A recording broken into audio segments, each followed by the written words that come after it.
Ẹ kalẹ̀ ẹ kú dédé wòye ẹ kú bójú ọjọ́ ṣe rí ṣé dáadáa ni mo bá yín ẹ kú gbogbo ẹ̀ alẹ́ yìí mi ò ṣe show lálẹ́ yìí ó di ọ̀la gbogbo yín náà lẹ́dẹ̀ tí mo topic ta fẹ́ ṣe lọ́la ọ̀rọ̀ tó máa ń pa okó àbí ọ̀rọ̀ tó máa ń pa òbò ká tó bẹ̀rẹ̀ show yẹn màá kọ́kọ́ explain pé show yẹn obìnrin ni mo fẹ́ kọ́kọ́ gbọ́n jù torí tí obìnrin bá tàtọ̀rìn tọkùnrin bá tàtọ̀rìn olórí ẹwà tómi how are you Dàmọ́lá Adépéjú I greet every one of you ẹnìkan láti lómi lẹ́yìn ẹsẹ̀ jura wọn lọ tóbìnrin bá sọ̀rọ̀ burúkú sí ọkùnrin tó bá bọ́ta tí obìnrin bá tún wá sọ pé òun tún lọ bá ẹlòmíì mo tún máa analyze yẹn a tún máa sọ̀rọ̀ lórí ẹ̀ a máa sọ̀rọ̀ generally ọ̀rọ̀ tó ń pa okó ọ̀rọ̀ tó ń pa òbò a máa sọ kí làwọn ọ̀rọ̀ tó lè pa okó kí làwọn ọ̀rọ̀ tó lè pa òbò tọkùnrin bá lọ síta kí ṣìjẹ́ máa ń sọ̀rọ̀ tó máa ń pa okó ẹ̀ fún tóbìnrin bá lọ síta ìjọ ṣeéṣe kó tún bá ọkùnrin tó tún máa pàgbàsá ọ̀rọ̀ tó máa pa òbò ẹ̀ fún ìjẹ́ tó bá sọ̀rọ̀ tó bá pa okó ọkùnrin ìjẹ́ ó lè ṣe ìjẹ́ kò ní padà ṣiṣẹ́ ńta ìjẹ́ tó bá sọ̀rọ̀ tó bá pa òbò tiẹ̀ ìjẹ́ òbò ẹ̀ ò ní padà useless ńta gbogbo ẹ̀ la máa sọ tó bá di ní ọ̀la kò ń ṣe lénìí then new terms and conditions fún ọ̀rọ̀ matchmaking a máa bẹ̀rẹ̀ matchmaking ní next week but ìwọ tí okó ẹ bá ti wà below 4 inches 5 inches má wulẹ̀ pè wọlé so gbogbo yín ẹ lọ measure okó yín mo ti sọ fún yín bó ṣe máa measure okó ẹ máa mú tape ẹ máa fi síbi ibi tí okó ti so mọ́ ẹpọ̀n láti bẹ̀ ẹ máa fi tape wọ́n sókè láti mọ length okó yín ẹ máa tún mú tẹ́ bá ní soft tape ẹ máa measure gat okó yín torí mo máa béèrè size okó yín gat ẹ àti length ẹ torí ọmọbìnrin kan send okó sí mi láti obìnrin ó ní àǹtí Yínká ó ní ẹ wo okó tí mò ń do ó ní ọmọkùnrin yóò tí máa rí ó ní ṣùgbọ́n tó bá má rí gan ó lè mi àti ìyàwó àjọ máa dókò yìí ó ní mi lè fokó yìí lẹ́sẹ̀ so okó ṣe pàtàkì nínú gbogbo ẹ̀yin tẹ́ bá máa pè torí màá dẹ̀ wá béèrè lọ́wọ́ ẹ kí ni strength ẹ tó bá lọ fún interview wọ́n ṣàbẹ̀ lọ́ ẹ pé kí ni nǹkan tó fẹ́ add value wo ló fẹ́ add sí live obìnrin tí mo fẹ́ fún ẹ ìwọ obìnrin náà wọ́n máa measure size òbò bọ̀ mi ní tí ìkọyín sìn tó bá fẹ́ measure size òbò bó ṣe máa ń ṣọwọ́ rẹ̀ mi ní kọyín nìyẹn bọ́ ẹ jẹ́ ká bẹ̀rẹ̀ landside àwọn ọkùnrin ẹ lọ measure okó yín tí okó ẹ bá ti wà below 5 inches má pè mí láti ṣe pé o fẹ́ ṣe matchmaking okó yẹn ò lè wúlò torí wípé àwọn obìnrin tó fẹ́ ṣe matchmaking ọ̀pọ̀lọpọ̀ wọn náà ti bí méjì ọ̀pọ̀lọpọ̀ wọn náà ti ń dóko láti kékeré so nígbà míì tí okó bá ṣo òbò jù ọkùnrin obìnrin ò kí ń láìkẹ́ so ẹ̀yin ọkùnrin mo máa bí yín pé kí ni size okó yín ìwọ obìnrin mo máa bí ẹ pé àwọn skin okay tó bá lọ ṣe interview wọ́n máa béèrè lọ́wọ́ ẹ wípé kí ni nǹkan tó fẹ́ bring in sínú company yìí láti lè better company yìí kí ló fẹ́ bring in wọ́n máa bí ẹ so ìwọ obìnrin tó fẹ́ ọkùnrin ní orí platform mi style okó dídò wo ló fẹ́ mú wá tí o fi pé ọkùnrin ò tí rí tó máa fi tọ́pọ̀ máa fi lè táì ẹ̀ mọ́lẹ̀ for some time style okó wo ló lè ṣe style wo ló lè ṣe style wo ló fi pé ọ̀nà tó fi lè gbàdó ọkùnrin débi pé tó bá jáde ọkùnrin á sì máa rántí ẹ mo máa bí ẹ o tó bá ti mọ̀ pé ò ní dáhùn question yẹn má wulẹ̀ wá ṣe matchmaking lọ́dọ̀ mi so mo máa bí ẹ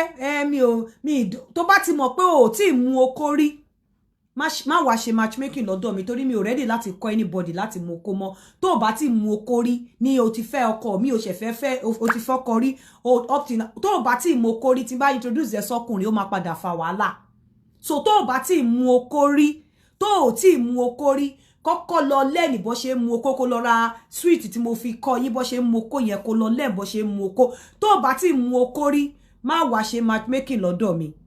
tó bá ti lá òbò rí má wá ṣe matchmaking lọ́dọ̀ mi tó bá ti gbé ọmọbìnrin pẹ̀lú ìdí ẹ̀ báyìí sókè kó gbé kó do má wá ṣe matchmaking lọ́dọ̀ mi so kó tó wá pè mí pé o fẹ́ ṣe matchmaking mo fẹ́ mọ size okó ẹ mo máa béèrè lọ́wọ́ ẹ pé kí ni size okó ẹ kí ni girth okó ẹ àwọn style òbòwò àwọn style wàá sọ style mẹ́ta tó lè fi dó obìnrin tí obìnrin máa sunkún wàá sọ and ìwọ tó bá ti mọ̀ wípé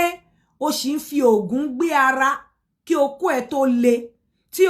ẹ pé tóbìnrin bá fọwọ́ gbé okó ẹ̀ kò lè le má wá ṣe matchmaking lọ́dọ̀ mi obìnrin láti tí obìnrin tó bá rí ọyàn tóbìnrin dúró síwájú ẹ̀ tó rí ọyàn tí okó ẹ̀ ò bá bẹ̀rẹ̀ sí ní máa le tí obìnrin bá fi ọwọ́ gbé bu okó ẹ̀ taṣọtaṣọ tí okó ẹ̀ ò bá líle tó jẹ́ pé ó ṣe máa fi oògùn máa gbéra ni ó ṣe máa wá àgbòjẹ̀dí ọkọ̀ máa wá bùrántàṣì máa gbéra ni má wá ṣe matchmaking lọ́dọ̀ mi ìwọ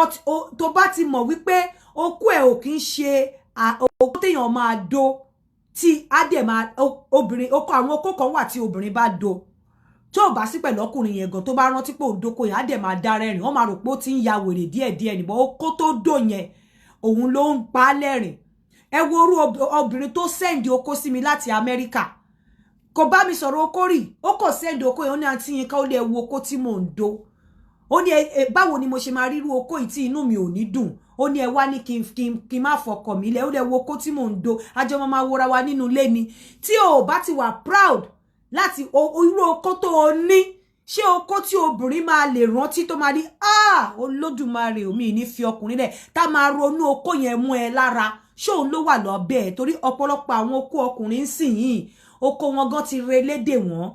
bẹ́ẹ̀ bá fàáfàá kẹfẹnu fà kò ní dìde mọ́ tó bá ti fọ́ sírú àwọn kátígórì okó bẹ́ẹ̀ yẹn má wá ṣe matchmaking lọ́dọ̀ mi àwọn okó tó yẹ pé kán tó pè ẹ́ òun jẹ́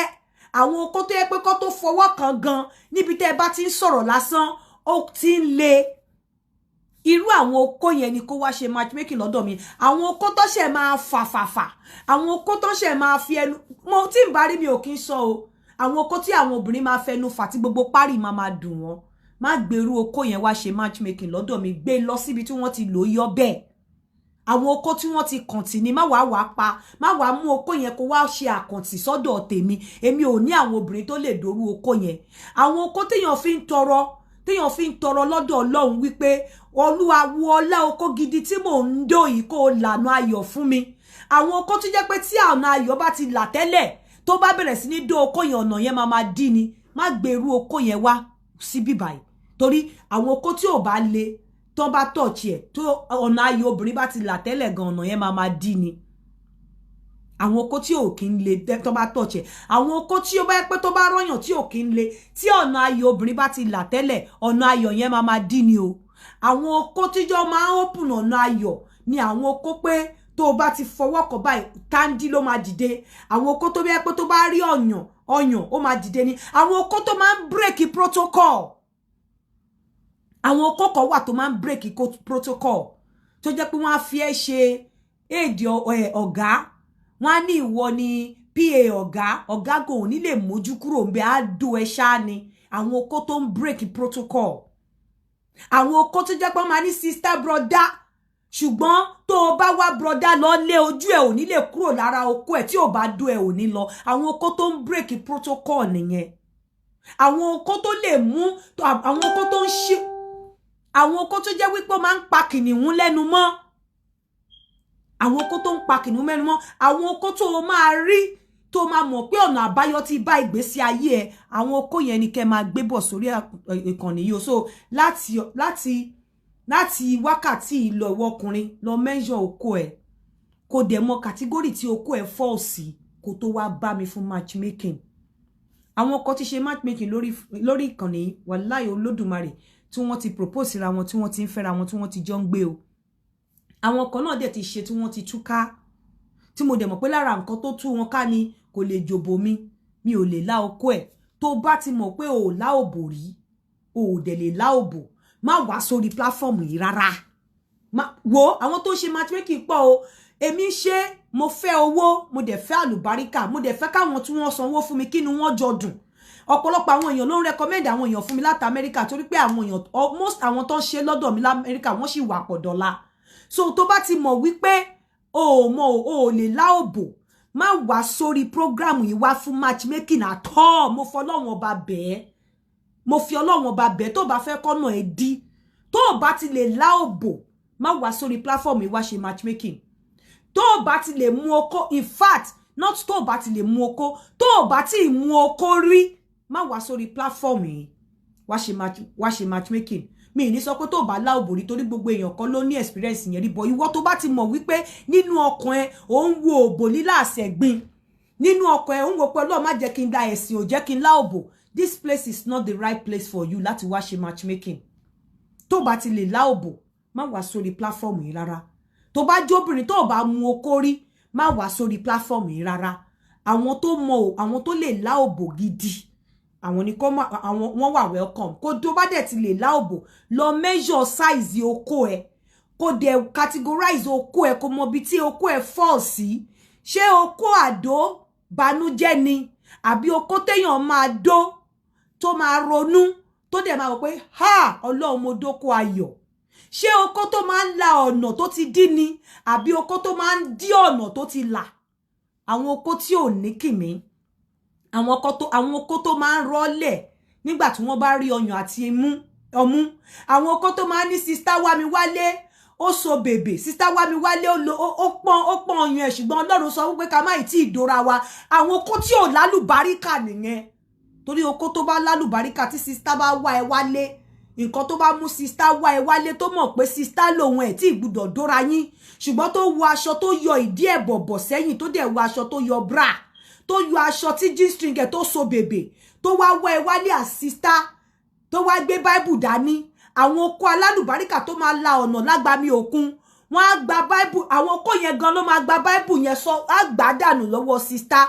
sista ò ní mọ̀ gbà tí okó yẹn máa ṣíun láṣọ sókè àwọn okó alálùbáríkà nìyẹn bẹ́ẹ̀ okó tí sista bá ti wẹ́ ẹ wálé tó wọṣọ bọ̀m̀bọ̀ tí okó yẹn dẹ̀ ń wù ẹ́ tó mọ́jú mọ̀ wípé okó yẹn ò lálùbáríkà nínú ẹ má gbé wá sórí platform yìí àwọn platform pọ̀ tó wọ́n ti ń ṣe matchmaking and ẹ jẹ́ kí wá sọ fún yín matchmaking mi I am not doing more than 5 bóyá 10 obìnrin 10 ọkùnrin ní any show mi ò fẹ́ jù yẹn lọ 10 ọkùnrin 10 obìnrin bóyá tá bá máa tún máa ṣe next show nínú 10 yẹn mẹ́ta mo lè ti matchmake mẹ́ta pọ̀ kó ṣe dandan ni pé káwọn 10 yẹn kí wọ́n like ara wọn but 10 ọkùnrin 10 obìnrin mo close down for the day nìyẹn ó tún di next matchmaking show mi ò ṣe aláwo pọ̀ mọ́ ẹ̀yin náà máa rí pé ó ti take bí mo ṣe máa ṣe ẹ má gbàgbé orúkọ wa a kì í dárúkọ Òbóyẹmí Òbókúnlé Okó pọ́nmilé Okó ṣe mí lógo Okó daṣọ àṣírí bò mí Okó rà mí padà Okó sọ mí dọmọ Òbó ṣeun ayọ̀ fún mi Òbó ṣínà Òbókúnlé irú àwọn nǹkan tí mo fẹ́ máa gbọ́ ni ẹ má wá dárúkọ ẹ mọ̀ pé mo wá fún yín mo ti wá fún yín ní kíní sìn exposing torí ìjọ tá bá máa ṣe èmi ò fẹ́ okó rìndọ̀rìndọ̀ mi ò fẹ́ okó tó máa gbọ̀n níwájú òbò bí ìgbà tẹ́bẹ́ pé electric shock ti mú èmi ò fẹ́rú àwọn okó yẹn bí mi ò fẹ́ ọkùnrin mi ò lè lábò ibi tí dọ̀tí ti ń jáde mi ò fẹ́ níbí mi ò mú okó rí wà láì mi ò fẹ́ níbí tó bá ti mú okó rí ò tiẹ̀ ó qualify láti ṣe matchmaking lọ́dọ̀ mi torí kò síbi tó ti fẹ́ bẹ̀rẹ̀ tí bá ti bèrè pé níbo ni perineum tó bá ti mọ̀ ó mú okó rí nìyẹn tí bá ti bèrè pé níbo ni scrotum tó bá ti mọ̀ ó mú okó rí nìyẹn tí bá ti níbo ni erogenous part ọkùnrin tó bá ti mọ̀ ó qualify láti mú obìnrin lórí ìkànnì yìí so gbogbo ẹ̀yin obìnrin tẹ́ wà lórí ìkànnì yìí kí ni strength kí ni nǹkan tó mú bọ̀ mo máa bèèrè lọ́wọ́ ẹ pé kí ni nǹkan tó fẹ́ hard value wo ló fẹ́ hard sí ilé ọkùnrin tó bá ti jẹ́ the type tí iṣẹ́ jọ ẹ́ lójú ju àti tọ́jú ọkùnrin àti tọ́jú ilé lọ má wá sórí platform yìí o torí wípé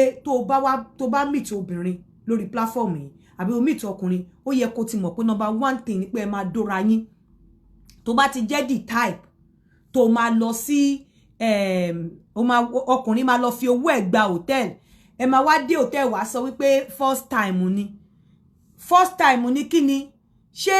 òbò torí kò yé mi ṣé òbò wá jẹ́ ilẹ̀ àbí òbò jẹ́ gold tó jẹ́ wípé wọ́n máa ń filẹ̀ kó lè add value kan lè tuta kò yé mi àbí òbò jẹ́ ilẹ̀ tó máa ń keep kó lè add value kan lè tuta kò yé mi tó lajúlẹ̀ tọmọ ọkùnrin lọ ra tó lọ gba hotel tó wá dé hotel tẹjọ wọnú ilé tó bá ti jẹ́ the type tó máa ní pé o lè bá sùn mọ́jú àbí o jẹ́ the type tó ń lọ sílé ọkùnrin tó ń kó pyjamas dání tó ń mú aṣọ àdúrà tó máa gbé bíbélì àti omi àdúrà jọ nítorí Ọlọ́run má wá sí orí platform yìí wá mú obìnrin ẹ lọ síbòmíì 10 ni mi ò ṣe jù yẹn lọ mo dẹ̀ máa increase the price mi mọ reason ni wípé èmi máa ń ṣe follow up ni ẹ bèrè láwọn tó ti ṣe lórí platform àfi tí bá ti pọ́n ti dá dúró mo máa ń ṣe follow up àwọn tí mo ti dọ́ wọ́n máa pè mí àǹtí Nká àní kíní yìí ló tún ṣẹlẹ̀ àní kíní yìí ló tún ṣẹlẹ̀ àní kíní yìí ló tún ṣẹlẹ̀ so ẹ jọ̀ọ́ nítorí Ọlọ́run tí okó ẹ bá ti force category okó tó máa ń dí ọ̀nà ẹ má wá síbí tí okó ẹ bá ti force category okó sister brother ó wá mi wálé mi ò ní yẹ pátá ẹ wò má wá síbí tí okó ẹ bá ti wà below 5 inches lọ bẹ̀rẹ̀ sí ní wọn okó ẹ lẹ́ni má wá síbí lọ wo category tí okó ẹ fall sí ṣé okó tó ẹ pé tó bá gbé dání tó bá wò lásán ó máa dìde ni àbí okó tó ṣẹ̀ṣẹ̀ máa nídìí àwọn burantashi nǹkan kan kó tó dìde tí ò bá ti wọ́n sí ó ti wà ní ìgbẹ̀yìn ayé lọ sí platform bòmíì ó kàn jẹ́ wípé mi ò gba permission mi bá fi okó kan wọ̀nyí àwọn okó kan wà tó jẹ́ pé téèyàn bá jírí láàárọ̀ inú àdẹ̀ máa dùn ó ti mọ̀ pé ìjọ́ yẹn báyìí oríire ló máa bá pàdé àwọn okó kan wà tí obìnrin máa sùn tì tó ti mọ̀ pé ìjọ́ yẹn is going to be a bad day okó tó bá sùn tì tí ò dìde kó ta towel dìde láàárọ̀ àbí kó dìde kó tiẹ̀ tají lọ́wọ́ òru kó rí pé okó yẹn le kó ti mọ̀ pé you are going to have a bad day tó bá jáde níjọ́ yẹn torí tó èèyàn kì í rí okó tó le kínú ẹ̀ má dùn nígbà tó okó ò bá le débi tínú ẹ̀ má dùn tó bá jáde gan inú ẹ̀ ò lè dùn èmi ò fẹ́ràn àwọn okó yẹn níbí ẹ má gbé wá síbí ẹ lọ sáwọn platform mi tó ti ń ṣe matchmaking ẹ lè ní mo lákọ onígbéraga I don't care ẹ lọ síbòmíì okó alálùbáríkà mo fẹ́ ń bí okó ìdùnnú okó tó yẹ pé téèyàn bá rí báyìí tó ò bá ti torí nǹkan kan fi ọkùnrin yẹn lẹ̀ o máa forgive ọkùnrin ẹ̀ wàá má ti torí okó abẹ́ ẹ̀ máa forgive ẹ̀ pé tí n bá miss okó yìí níbo mo tún ti fẹ́ rí mi pé tí n bá lọ miss irú okó tó wà abẹ́ ọkùnrin níbo mo ti fẹ́ rí mi Ọlọ́run wàá máa rò ó lẹ́ẹ̀mejì bọ̀ǹgbà tó okó tó wà lábẹ́ ọkùnrin okó téèyàn wà proud of okó tó jẹ́ àwọn okó mi wà gan tó bá rọ gan tí wọn ì tí ì le á dẹ̀ máa wù ẹ́ ní bó ṣe máa mọ́ lólóló bó ṣe máa fine okó yẹn á dẹ̀ máa wù ẹ́ kò tí ì le rárá o ṣùgbọ́n bó bá ṣe rí wàá rí pé ó yó sára wàá rí pé ó mọ́ lólólóló wàá máa wo ìsàlẹ̀ ibi tí wọn okó yẹn gan sùn lé inú á dẹ̀ máa dùn gẹ́gẹ́ bí ọmọ obìnrin tó àwọn okó kan wà tí wàá dó wàá máa rántí níbi iṣẹ́ báyìí wàá dẹ̀ máa dárẹ́rìn wọ́n máa rò pé ó ti ní mental problem mi ò ní mental problem inú ẹ̀ ń dùn ni àwọn kókó dẹ̀ wà tí jẹ́ pé tó bá rántí pé odò báyìí ìjọ tó bá ti rántí táyé ẹ̀ bá ti ń lọ síwájú máa fà sẹ́yìn náà máa irú okòwò lè á máa rìn ẹ́ láyà tó bá ti gbọ́ sínú irú àwọn okó báyìí má wá sórí platform yìí o torí pé mo máa béèrè àtó bá ready láti dáhùn question tí n bá bi ẹ́ má wá ṣe matchmaking lórí platform yìí má wá ṣe matchmaking so látẹ̀ní lọ ẹ lọ wá tape kẹ lọ measure okó yín tó kó ẹ bá ti tó bá wà ní flacidity tó bá wà flaccid tó bá ti wà below 5 inches tó bá ń bá bẹ wóbìnrin ó máa pàpà lọ ni àbí kó máa dóko mọ́ ẹ lára so tó kó ẹ bá ti wà below 5 inches tó bá ti wọ̀n I mean tó bá wà flaccid tó ti wà below 4 inches má wá síbí tí okó ẹ bá wá le tán tó le kó tán tí ó wá wọ̀n tó wà below 5 inches má wá síbí ẹ lọ síbòmíì téèyàn kan bá sọ fún yín pé okó wà important nínú relationship irọ́ ló pa máa fi size okó kan wọ̀nyí sìn máa kọ́ fi wọ̀nyí máa kọ́ ẹ má jẹ́ kí n fi wọ̀nyí kọ́ máa lọ block náà ìkíní mi ìbá ní kí n fi wọ̀nyí àwọn okó yàtọ̀ sí okó tó bá ti wà nínú category okó tí mò ń sọ yìí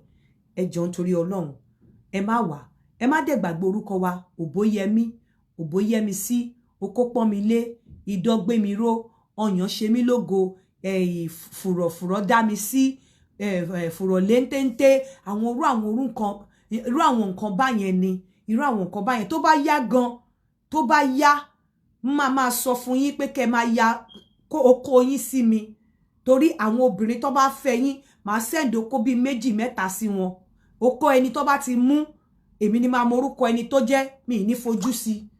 mi ò nídìí ojú tó bá ti tó stage kan ẹ kàn ya okó sí mi tó bá ti ya okó yẹn sí mi wá wá send orúkọ ẹ sí mai tí ya sí mi tí ẹ tó bá ya bí mo ṣe ń sọ̀rọ̀ yìí tí n bá ti fún yín ní go ahead ẹ má ṣe ẹ ya okó yẹn sí mi bí mo lè gba okó èèyàn bí 3 màá wá send ẹ sóbìnrin okó tó bá ti mú bẹ́ẹ̀ ìyẹn gangan òun ni máa wá sọ pé bí mo fẹ́ matchmake wọn torí okó yẹn ni màá fi máa matchmake yín sí torí àwọn okó rìndànrìndàn ti kúnta so nítorí ẹ̀ mi ò fẹ́ ju 10 obìnrin 10 ọkùnrin ní time tí bá ṣe matchmaking tí bá dẹ̀ ti ṣe 10 yẹn mi tí fẹ́ rí ojú yín okó yín ni kẹ́ yà sí mi tẹ́ bá ti wá ya okó yín sí mi èmi ni máa pè yín pé ẹ send okó sí mi tẹ́ bá ti send okó sí mi màá wá fi ojú yín màá wá ṣẹ̀ṣẹ̀ wá bá yín sọ̀rọ̀ tí bá ti bá yín sọ̀rọ̀ màá ti send àwọn okó tó bá jẹ́ 3 ni màá send oríṣi okó 3 sóbìnrin okó tó bá ti mú bẹ́ẹ̀ èmi á ṣẹ̀ṣẹ̀ wá mọ ojú ẹni tó ní okó yẹn màá wá wò bí ojú ẹ̀ bóyá bó kú ẹ̀ ṣe fine lójú ẹ̀ ṣe fine màá ṣẹ̀ wá yà sọ́kùnrin yẹn okó yín save àìmọye okó tó ń send sí mi tẹ́lómi máa wà níwòwò tó máa gbójú sí mi kí ló kàn mí kí ló fi ń ṣèyàn mo fi entertain ara mi ni so tó bá yá ẹ máa send okó máa fi obìnrin kó máa fi okó yín mú yín yọ̀ndísà kó máa fi okó yín mú yín torí èèyàn kò lè wá fine kó ṣàgbẹ̀ lójú yòyò kó jẹ́ pé nǹkan tó gbé sábẹ́ rìndànrìndàn ni àìmọye àwọn tó fine tí okó wo ò tiẹ̀ ṣe é rí so èyí tó kú ẹ bá wọ́ màá béèrè lọ́wọ́ ẹ pé tó kú ẹ bá wọ́ ṣé o mọ bó ṣe máa ń wọnú òbò pẹ̀lú olóko wíwọ́ èyí tó kú ẹ bá straight màá béèrè lọ́wọ́ ẹ máa ya okó tó bá ti mọ̀ pé tí má ti ní ya okó mo fẹ́ rí tó bá ti lè yá má wulẹ̀ wá ṣe matchmaking bí torí ẹni tó fẹ́ fẹ́ màá ní kó wo size okó tó fẹ́ ń bẹ̀ kó wo size okó tó fẹ́ nínú okó tó yà sí mi so size okó tó bá ti bá mú ẹ̀yin náà ẹ lè jẹ méjìlá bàlàdé tó kó bá ti dúró ẹ gbàgbé pé bó ṣe look tí ò bá kí n ṣadi tí ò dẹ̀ kí n ṣarọ tí okó ẹ dúró bó bá ṣe look obìnrin wàá tún ṣe nì nítorí àti rí àwọn okó tó dúró àti rí àwọn okó tó máa ń la ọ̀nà fún ni kò easy mọ́ o gbogbo okó ni ìjẹkújẹ ti bàjẹ́ o gbogbo okó ni stress ti bàjẹ́ o gbogbo okó ni stress gbogbo okó ni stress ti bàjẹ́ so ẹ̀yin obìnrin ń bá máa ṣe matchmaking first 10 obìnrin ó ti tán nìyẹn first 10 ọkùnrin ó ti tán nìyẹn so àwa máa ṣiṣẹ́ lórí ẹ̀ ẹ̀yin náà máa rí pé àwọn nǹkan tẹ́ ẹ̀ tí ì rí àwọn tó máa ṣe matchmaking pẹ̀lú mi láti next week lọ nǹkan tẹ́ ẹ̀ tí ì rí ló máa ṣẹlẹ̀ and you will be very proud of me mo kàn fún yín ní idea ni okó yíyà láìsí ojú ó máa wà ńbẹ̀ so bá ti send bí okó 3 sóbìnrin tó bá ti mú kan nínú àwọn okó yẹn okó tó bá mú yẹn tójú ẹ̀ bá ti wà òkè díẹ̀ torí àwọn okó kan wà tó jẹ́ pé àìsàn ò jẹ́ kí wọ́n dìde mọ́ health issue ò jẹ́ kán gbérí mọ́ health issue gan ti bà shape okó yẹn jẹ́ èyàn ò dẹ̀ ní mọ̀ so ó better tó bá ní medical issue tó ti affect okó ẹ̀ sọ fún mi ká má wulẹ̀ ṣe wàhálà jìnnà torí nísìnyí o èèyàn kankan ò rí bí pamọ́ sí ẹ má wá ta irọ́ fún mi ní òótọ́ gbogbo àwọn tó ń ta ojú fún mi tí okó wọn ò ṣe é rí ayé ò yọ o ẹ̀yin obìnrin náà màá kọ́ yín bó ṣe ń measure òbò so tẹ́ bá ti fún mi ní measurement òbò yín mo mọ size okó tó lè tẹ́ feel comfortable pẹ̀lú ẹ̀ màá dẹ̀ sọ fún yín kò sí bó yín ṣe lè tóbi tó màá sọ nǹkan tẹ́ lè ṣe tó máa pa ojú ẹ̀ mọ́ díẹ̀ bẹ́ẹ̀ okó yẹn ló ṣe pàtàkì ìwọ tó bá mọ̀ kó fẹ́ ṣe matchmaking lórí ìkànnì yìí o òun láti lọ mọ measurement okó ẹ̀ mo kàn ní kí wá sọ fún yín ni a máa ṣe lecture ohun tí okó ọ̀rọ̀ tí okó ń gbọ́ tí kò ń le mọ́ sí obìnrin tó sọ ọ̀rọ̀ tí òbò ń gbọ́ tí kò ń le ta ló máa ń jìyà jù nínú méjèèjì ta ló yẹ kó ṣọ́ ẹnu ẹ̀ jù láti máa sọ kan tó máa mú ìkan má le so a máa ṣe yẹn ní ọ̀la mi ṣe show lénìí mo lọ ṣe lecture lénìí so I'm a bit tired mo kàn ní kí wá fún yín ní expo ni ẹ má gbàgbé ilẹ̀ Danabit ẹ kọ̀ sí Danabit nǹkan kan fẹ́ ṣẹlẹ̀ ẹ kọ̀ sí wọn kẹ́ lọ register interest yín kí tó wá gbé kíní yẹn wá so kí ẹ dẹ̀ má gbàgbé o cash fix náà ẹ bá wọn dòwò pọ̀ lórí +44 lórí +44 79309 39854 plus 4479 309393854 àbí 305 deni 305 plus 4430 plus 4479 305 39854 plus 4479 305 39854 ẹ bá àwọn cash fit dòwò pọ̀ a máa ríra lọ́la níbi tá ti máa sọ ọ̀rọ̀ tó móbò tí kì í jẹ́ kó bò le àti ọ̀rọ̀ tí kì í jẹ́ kó kó le gbogbo ẹ̀yin tẹ́ fẹ́ ṣe matchmaking nígbà tí n bá ṣe first 10 obìnrin ọkùnrin ẹ̀yin náà you be very proud of me ẹ rí pé wọn ò rírú ẹ̀ rí èmi náà ni Olóyinká Aláràgbà yìí dá ají ṣe bí Ọ̀yọ́ láàrin Ọ̀yọ́ mi ò ní ṣe bí ara ẹnìkan kan èmi ò kí ṣe ọmọ Ọ̀yọ́ ọmọ Ìkàrẹ́ ni mí ṣùgbọ́n mo jí oríkì Ọ̀yọ́ mo jí lónìí ẹ má bínú pé mo ń sọ fún yín wípé nígbà tí n bá máa fi parí àwọn matchmaking ẹ rírú ẹ̀ rí ire o ó dàbọ̀.